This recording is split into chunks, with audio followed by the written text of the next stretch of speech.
Now this one is going to be a little bit special. When I went to Jersey last month to visit the Caprica facility, I managed to grab a few minutes with Max, the head grower, to ask him some questions and also ask him some of your questions. So get comfy, roll yourself a nice cup of tea, because that's all I can say on YouTube, and let's get into it. Okay, I'm here today with Max, the head grower from Caprica over in Jersey. We're going to have a little talk to him. So let's see what's going on. So thanks for joining the channel, Max. If you could tell us a little bit about yourself and how you got into growing and what you're doing here, basically. For sure. I kind of have enjoyed growing things my entire life. It's in the blood. My aunt has a business in Buffalo where it's called Urban Roots. She grows for people that are looking to get into creating vegetable gardens in their backyards, things like that. Okay. I grew up in a house that always had gardens and indoor plants, and always had a green thumb. And then once I found cannabis, to me, it was the best plant on planet Earth to be able to grow, the most diverse, and also the most beautiful. And I still feel like that to date. So once I knew I wanted to get into that, I started working in cannabis in California back in 2018. Okay. At the time, my first gig that was a legitimate company, not black market or gray market, was for Caliva in San Jose. Okay, nice. And started on the ground floor in there on the trim tables. You and I were talking about this before, but most people were calling it trim jail, but I loved it every day. I was definitely the best part of growing in my eyes, the trimming. Right? Music on and just getting in that zone, meditative. So I started trimming, worked my way up, switched over to the cultivation side, and their grow at the time was quite big, about 15 grow rooms, 2,000 plants per room or so, and ended up being the fertigation specialist, so running the fertigation and irrigation for the entire facility, which was no small feat. But then COVID hit.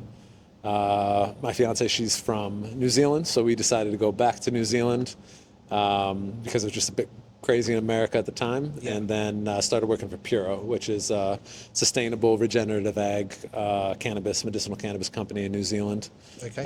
Did an outdoor season at their outdoor site the first year, and then ran their government subsidized indoor breeding program, which TISC program is called, Trait Identification Screening Program.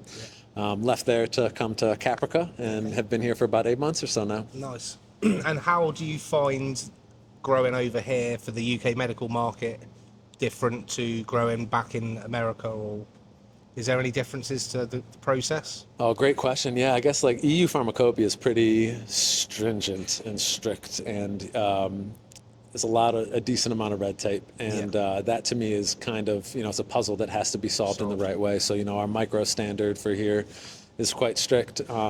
Getting used to the different forms of legislation and government, and then compliance and regulation has definitely been something that has been intriguing. New Zealand's government is very different than the UK's government, which is different from the US rec market, and they each have their own way in which you have to navigate it, for sure. Okay. And I like the challenge of learning a new one, figuring it out, and then adhering to the standard there. It does shift the way in which I do things. But not greatly so. It's more so, especially from the post-harvest standpoint, where a lot of that happens from the growing side. I do find it all to be pretty similar to one another. Okay, that's cool. And how many people are there working here alongside you? At the moment, we are 10 strong, full-time daily workers. Nice. And that's a range of everything from our cultivation technicians all the way up to compliance, engineering, myself. Yeah. Okay, that's cool. So now we're going to ask some questions that I've been given over on X. From my followers, so we're going to ask a couple of them. First one is, ask about the flushing period. Does the flushing period have anything to do with how the ash is clean and white, or what is the flushing period that you do here? For sure. I have my own thoughts about this, and then I also have, I think, what I've seen scientifically and proper peer-reviewed scientific studies on it.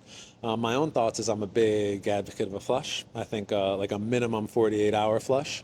Ideally a 5-day to 7-day flush too is fine, but I normally live within that 2-day minimum to 7-day maximum flush period. Okay. I think what's as equally important too is the taking out the nitrogen right before that and increasing the calcium a little bit in our feeds as well too. So we fade our plants based off that. And I tend to stick now with about a 48-hour flush for the cultivars that we're running at the moment.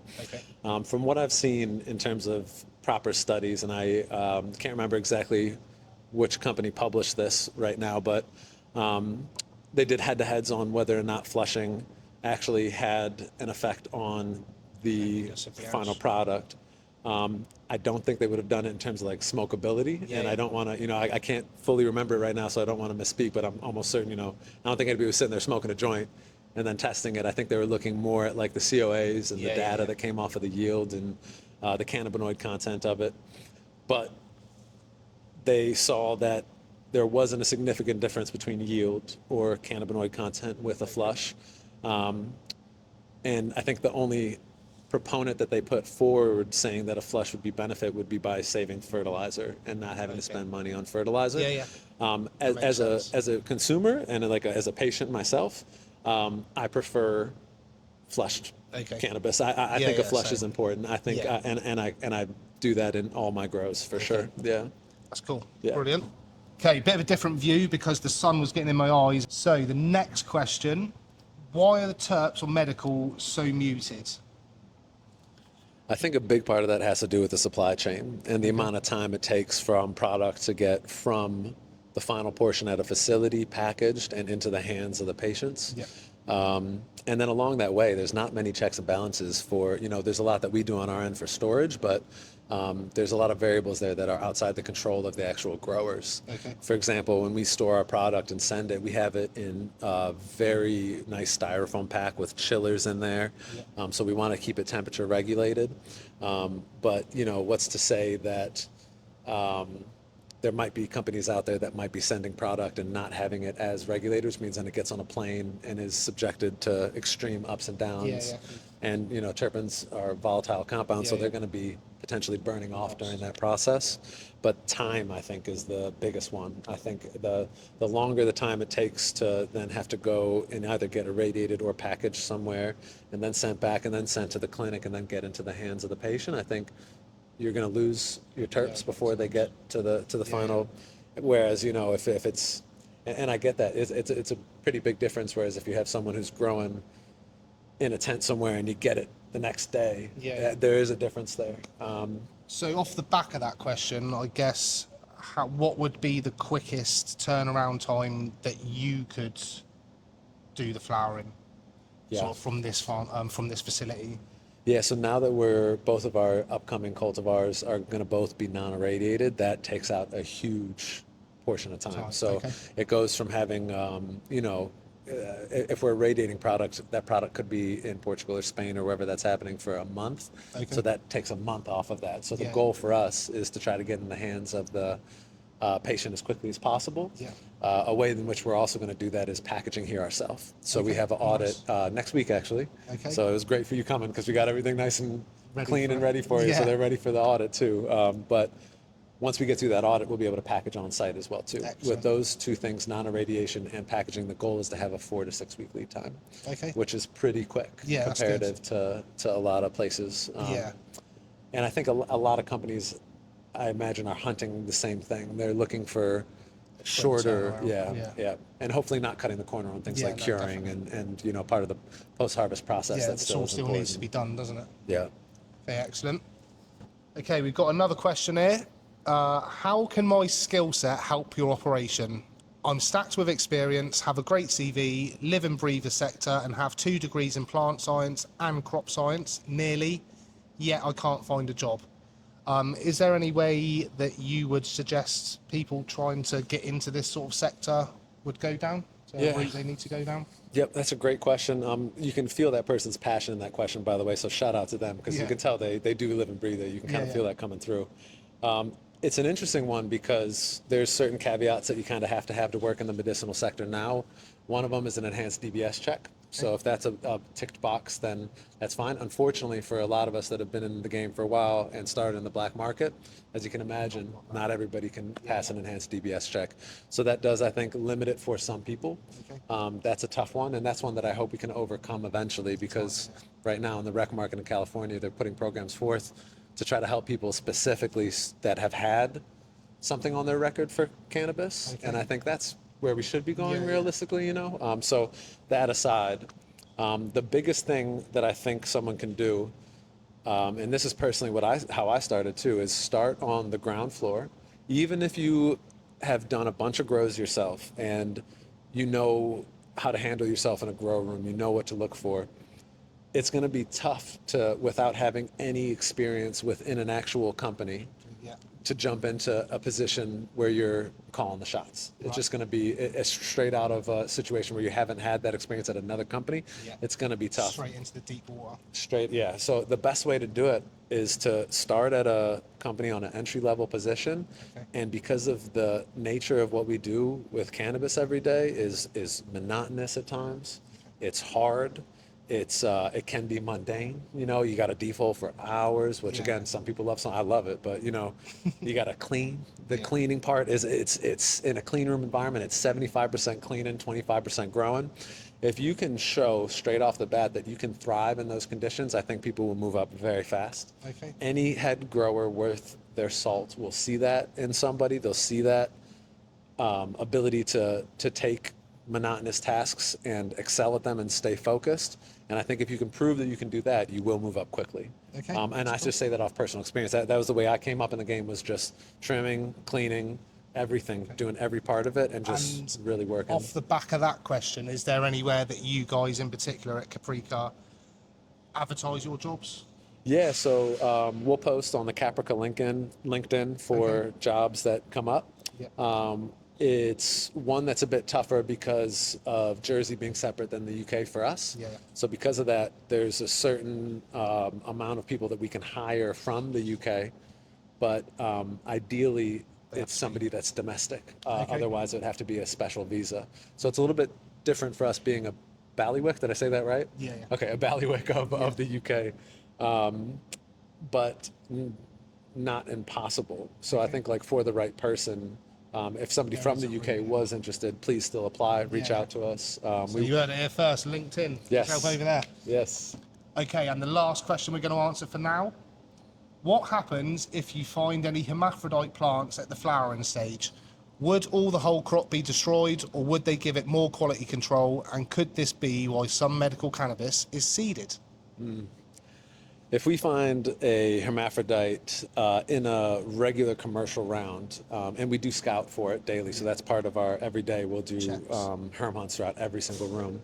If we find it early, we'll cut it out. But it depends on the stage. There's so many caveats to this. Like, let's say it's a late stage anther coming out the very top of the flower. If it's right before harvest, we'll probably take that whole flower out. I tend to want to, if I see what I would consider like a more genetic style hermaphrodization on the lowers and the under canopy, that actually puts out, like a proper ball and then a crown of anthers, I would probably get rid of that whole plant. Burn it. Yeah. But ideally, because of the pheno hunt process, we should never find that. Everything that we are running should be tried and tested. And that's where we're at here with our Stolen Thunder and our Human After All, is that it went through a stringent pheno process. That doesn't mean we're going to stop hermaphrodite hunting. We definitely will, but I can hang my hat on the fact that those are very unlikely to herm. When we do our next pheno round, it's extremely important that the herm hunting is as detailed and strict as humanly possible. So let's say we're doing a 50 plant pheno hunt.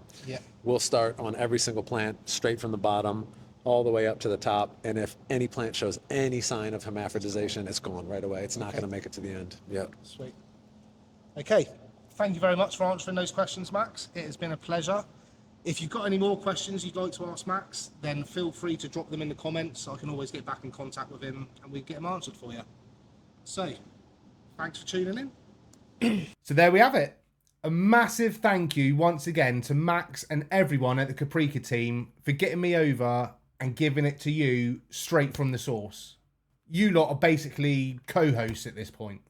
Don't forget to hit that like, drop a comment, and also hit the subscribe button if you don't want to miss out on any more UK medical cannabis content. And also give us a follow on X, TikTok, Facebook, Instagram.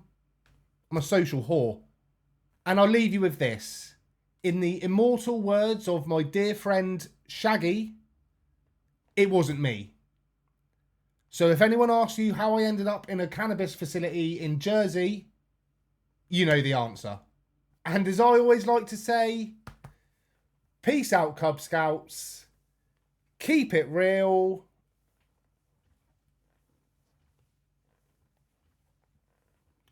Keep it gangster.